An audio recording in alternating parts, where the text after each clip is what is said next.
MCD election 2022 Delhi 4 दिसंबर को होगी voting. देखें एक रिपोर्ट। नमस्कार, मैं हूं इदरीस जेके और आप देख रहे हैं हिंद टीवी न्यूज़ दिल्ली। जी हाँ, हमारा मकसद सिर्फ खबरें ही दिखाना नहीं, हमारा मकसद है सही जानकारी आप लोगों तक पहुंचाना। जैसे कि आज इलेक्शन की डेट डिक्लेयर हुई है, इलेक्शन हो रहे हैं 4 दिसंबर को। जी हाँ, इसमें सभी लोग अपना अपना दावा ठोक रहे हैं प्रत्याशी का, और ऐसी उस प्रत्याशी के मामले में नमस्कार, मैं हूं इदरीस जेके और आप देख रहे हैं हिंद टीवी न्यूज़ दिल्ली। जी हाँ, हमारे चैनल में आपका स्वागत है।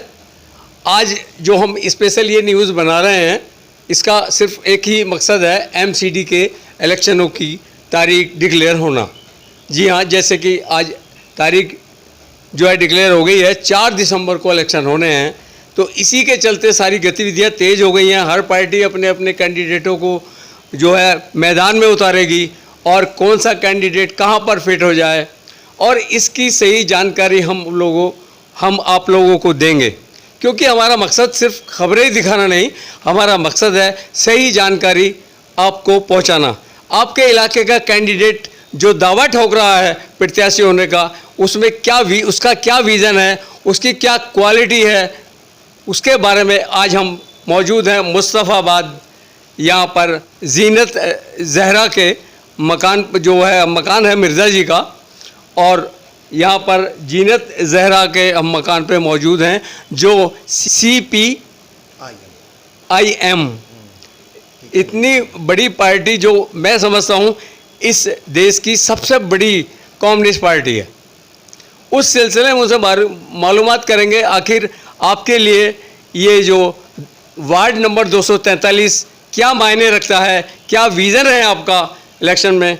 तो इस मामले में जी आपका स्वागत है चैनल पर। आप बताएं कि क्या है आपके सामने, ये क्या लगा आपको। सबसे पहले तो मैं ये बताना चाहूँगा, एमसीडी के इलेक्शन बीजेपी अपनी चालों से पहले डिले करवाना चाहती थी। वो चाहती थी कि एमसीडी का इलेक्शन हो ही ना, एमसीडी को एक तरह से तो टोटली भंग करना चाहती थी। जी जी। जिस तरह से लगातार एमसीडी में भ्रष्टाचार हो रहा है, एमसीडी के टीचर्स को सैलरी नहीं मिल रही है, और जगह जगह आए दिन आप देख रहे हैं, आप अपने इलाके को भी देख रहे हैं, गंदगी का ढेर लग रहा है। साफ़ सफाइयाँ बिल्कुल ख़त्म हो चुकी हैं, नालियाँ बिल्कुल ख़त्म हो चुकी हैं, नालियों का पानी ऊपर चढ़ता हुआ आ रहा है। दूसरा, हमारा मुस्तफ़ाबाद के जो स्कूल है उसकी हालत बद से बदतर हो चुकी है। और हमारी 55,000-56,000 की जो नया वार्ड हमारा ये मुस्तफ़ाबाद बनाया है, जबकि जब एक बहुत बड़ा वार्ड था हमारा, उसको बहुत छोटा कर दिया गया है, उसमें सिर्फ एक ही स्कूल है। ये बहुत बड़ी बात है कि सिर्फ 56,000 की आबादी में एक स्कूल कहाँ है? वो तो अभी खंडर बना पड़ा है। नहीं, वो तो सीनियर स्कूल है, जो एमसीडी के अंडर में आता है, वो तो सिर्फ एक है जो 14 नंबर के में, लेकिन एक है। ये मुमकिन नहीं है 56,000 की आबादी में सिर्फ एक एमसीडी स्कूल। ये बहुत ही दायनीय हालत की बात है। और टीचर्स की भी हालत बद से बदतर है, क्योंकि टीचर्स कहते हैं कि बच्चे ज़्यादा हो चुके हैं और टीचर्स कम है, और हाँ, मतलब साथ में क्लासेस भी कम है, स्कूल भी छोटा पड़ रहा है, पानी की भी उसमें परेशानी है। तो बहुत सारी हम कोशिशों को लेकर आ रहे हैं, क्योंकि जिस तरह से 2020 के बाद दंगों में कम्युनिस्ट पार्टी मार्क्सवादी ने यहाँ पर मेहनत की, कॉमरेड वृंदा करात, कॉमरेड सीताराम येचुरी, कॉमरेड प्रकाश करात और सुभाषिनी अली, और जो हमारी महिला सेल की आशा शर्मा जी हैं, हमारी DYFI के जो कुछ नौजवान समिति के जो लोग हैं, जिसमें अमन सैनी जी हैं, CI2 के महासचिव अनुराग जी हैं, उन लोगों ने जिस तरह से हमारे साथ काम किया, दंगा पीड़ितों के पास हम गए, उनकी हमने जिस तरह से सहायता करनी चाहिए, चाहे फंडली तौर पे या राशन के तौर पे, या वैसे भी अभी हम मौजूदा तौर पे हम शिक्षा का उनको हम दान देते हैं। मतलब ये समझ लीजिए कि जो स्कॉलरशिप होती है, एजुकेशनल स्कॉलरशिप हम देते हुए हैं उन बच्चों को जो जिनके फादर इस दुनिया में नहीं है, दिल्ली दंगों में जो बेकसूर मारे गए हैं।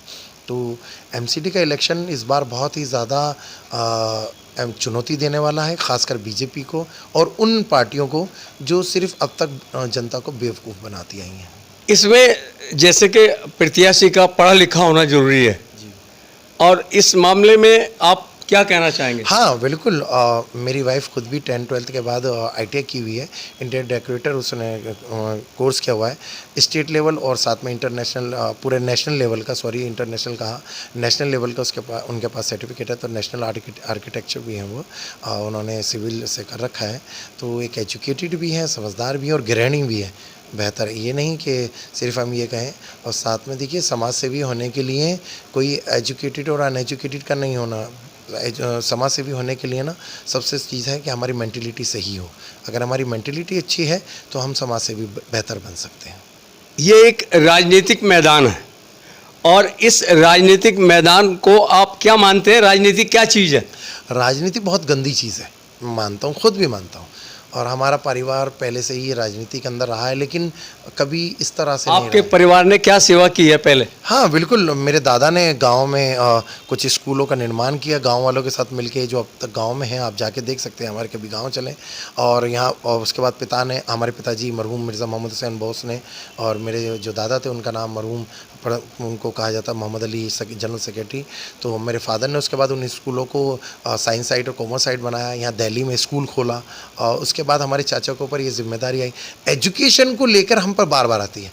हम, मेरे जो मौजूदा प्रधान है मेरी चाची, उनके जो दिवंगत क्या नाम प्रधान है मरहूम फिरदौस अली, उन्होंने अभी डिग्री कॉलेज की नींव रखी है, जिसके जो जिम्मेदारी है वो दूसरों को दे रखी है। लेकिन शुरुआत अल्लाह, गॉड, ईश्वर, वाहिगुरु, भगवान, कुछ भी कह लीजिए, वो हमसे न जाने क्यों करवाता है। शायद तालीम के लिए ही हम लोगों एक निर्माण लगे हुए हैं। जैसे कि सरकार की तरफ से जो यहाँ पर क्षेत्रवासी हैं उनके लिए जो है योजनाएं आती हैं, कभी किसी योजनाओं को आपने जनता तक पहुँचाने का कार्य किया? हाँ हाँ बिल्कुल, क्यों नहीं। हमने लॉकडाउन में राशन कार्ड भी बनवाए हैं, आधार कार्ड भी बनवाए हैं, यहाँ तक कि श्रम कार्ड भी बनवाए हैं, लेबर कार्ड भी बनवाए हैं।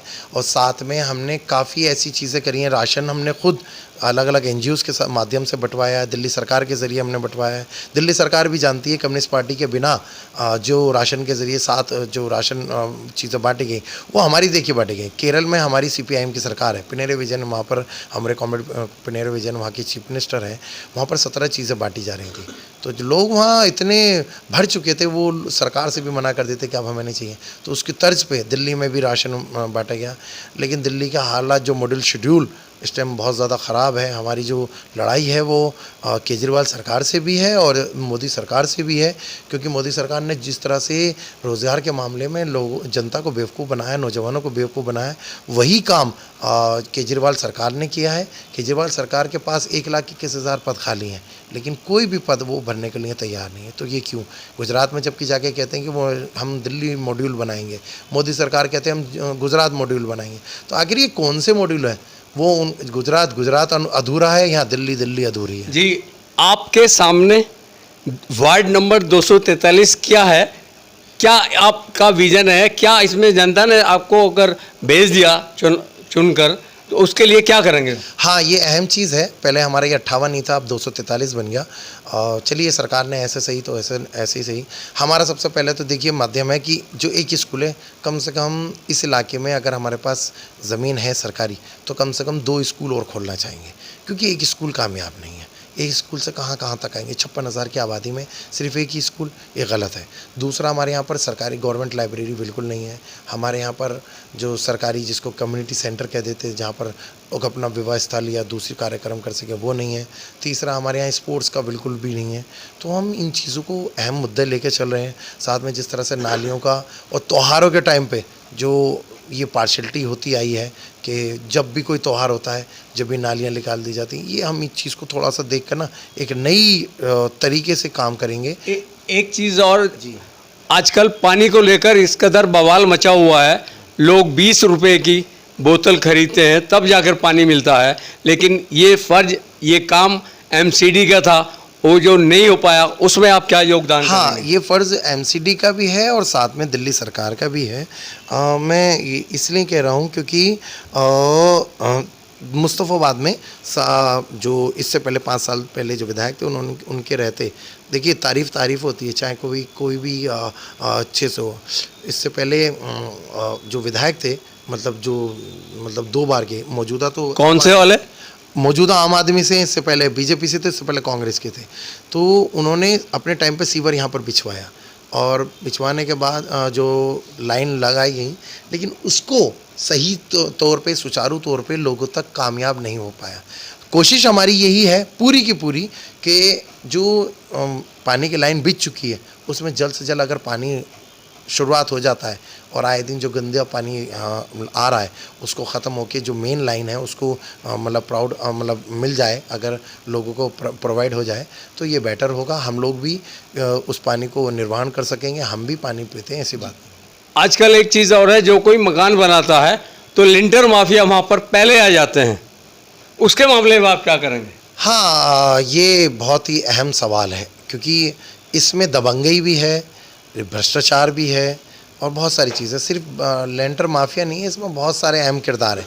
कानून पालिका भी इसमें शामिल है, न्यायपालिका भी इसमें शामिल है, क्योंकि लोग जब न्यायपालिका और कानून पालिका से खिन्न हो जाते हैं, यानी ये कहें कि मतलब एक तरह से उब जाते हैं, तो तब मजबूरन हार के वो रिश्वत देकर अपने काम को पूरा करवाते, कार्य पूरा करवाते हैं।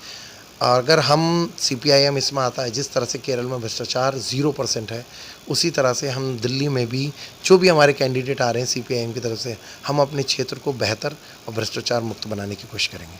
और एक सवाल उठता है, जैसे बच्चों की बीमारियां हैं, क्षेत्र में मलेरिया है, ये जो कारण होते हैं उसके मामले में बहुत ध्यान रखना पड़ता है, उसमें क्या सुविधाएं आप देंगे? हाँ, मैंने इससे पहले कहा था कि स्कूल को हमने फोकस किया।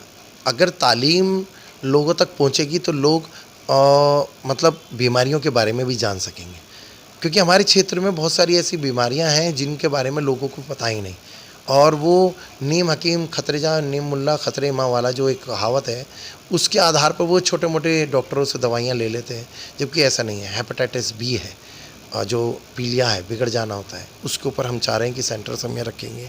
मलेरिया, डेंगू और जो दूसरी बीमारियां छोटी छोटी जिनको लेकर हैं, और साथ में जो हार्ट की प्रॉब्लम्स है, किडनी प्रॉब्लम्स है, या कैंसर का जिस तरह से निवारण बनना है, और जो दुनिया की सबसे बड़ी बीमारी हो रही है सर्वाइकल, हम उसको लेकर भी हम मुहिम छेड़ेंगे।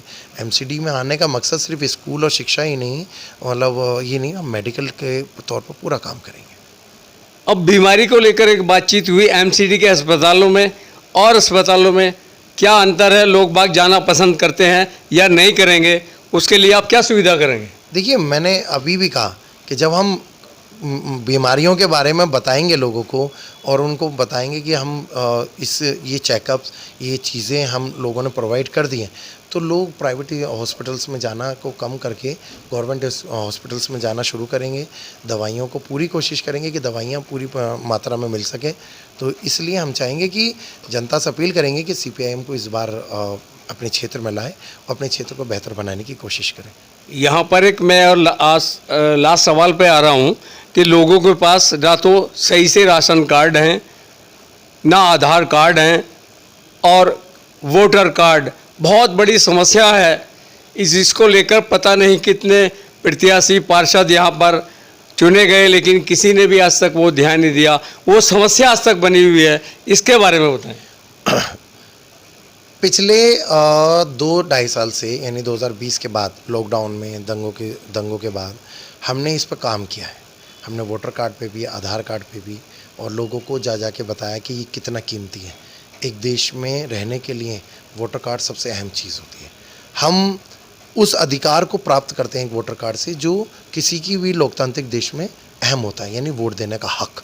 तो हम इस पे काम कर रहे हैं, लगातार इस पे हमारी काम चल रहा है। हमारे जो नौजवान हैं, जो हमारे क्षेत्र में हमारे साथ लगे हुए हैं, DYFI है, SFI है, और हमारे CPIM के लोग हैं, वो हमारे साथ काम कर रहे हैं इसके ऊपर। और हम चाहेंगे कि जब अगर मौजूदा सरकार में हम आ जाते हैं तो हम DM और SDM के साथ मिलकर काम करेंगे। अब आप अपने वार्ड के वोटरों से क्या अपील करना चाहेंगे? 243 वार्ड के, मैं वार्ड नंबर 243 मुस्तफ़ाबाद के तमाम लोगों से गुजारिश करूंगा, जिनका भी कीमती वोट है वो बहुत सोच समझ के दें, पार्टी के बेस पे ना दें, सिर्फ काम के बेस पर दें। हमने जो काम किया है पिछले 2-2.5 साल में, अगर आपको लगता है कि हमारी पार्टी को आना चाहिए, हम बेहतर कर सकते हैं, जितना किया है उससे ज़्यादा कर सकते हैं, तो आप हमारा सपोर्ट कीजिए, वोट कीजिए। हम लोग आएंगे, उससे बेहतर करने की कोशिश करेंगे। ये कोई लालच या उम्मीद नहीं है, ये एक सोच बदलने की उम्मीद है। अगर हम सोच बदलेंगे तभी तस्वीर बदल सकती है। हमने अपना नारा भी यही रखा है, बदलेंगे सोच बदलेंगी तस्वीर। तो एमसीडी में इस बार वार्ड नंबर 243 से जीनत जहरा को अपना कीमती वोट दीजिए, ताकि हम अपने वार्ड को, अपने क्षेत्र को बेहतर से बेहतर बना सकें। तो अभी हम मिर्ज़ा जी के मकान पर बैठे हुए थे और इनसे आपकी बातचीत सुनी, तो आप समझ गए होंगे कि कैंडिडेट का कैसा होना ज़रूरी है। देखते रहें हिंद टीवी न्यूज़ दिल्ली। हमारे चैनल में आपका स्वागत है, कृपया लाइक व सब्सक्राइब